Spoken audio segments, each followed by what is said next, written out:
Sue, could we call this a battle of the activist titans? Yeah, you certainly could. In fact, this very negative report is entitled Icahn Enterprises, the corporate raider throwing stones from his own glass house, unquote. And one of Icahn's former battle participants, call him rival Bill Ackman, tweeted about the karmic quality of this report, calling it must reading.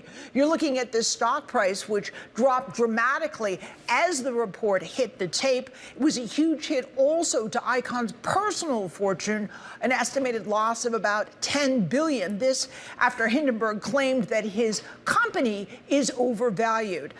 In fact, Carl Icahn, known for starting many a corporate brawl, is being accused of a lack of transparency here. The report says, quote, "We think Icahn, a legend on Wall Street, has made a classic mistake of taking on too much leverage in the face of distant losses, a combination that rarely ends well," unquote. Specifically, Hindenburg, the activist short seller, is saying Icahn Enterprises' value is inflated by 75% or more. It raises questions about the size of Icahn Enterprises' dividend yields and, importantly, the way it has been financed in recent years. It says it used a Ponzi-like economic structure, using money taken in from new investors to pay out dividends to old investors. Now, Icahn hit back with his own criticisms of the report in a denial of the claims within hours, saying, quote, "We stand by our public disclosures. We believe strongly in hedging our position to mitigate risk,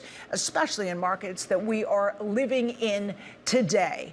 He also calls the report by Hindenburg Research self-serving.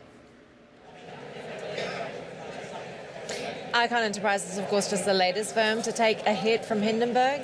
Yes, there have been many targets of the short-selling activist firm called Hindenburg, which was founded by Nathan Anderson, and he tends to target a range of companies, from companies that are now penny stocks as a result to those owned by major billionaires. An example would be billionaire Gautam Adani's business Empire, also Jack Dorsey's firm Block, all closed lower on the day the report hit the tape and significantly lower in the days and weeks to follow. In the case of the Adani Empire, over $100 billion was lost in the weeks to follow.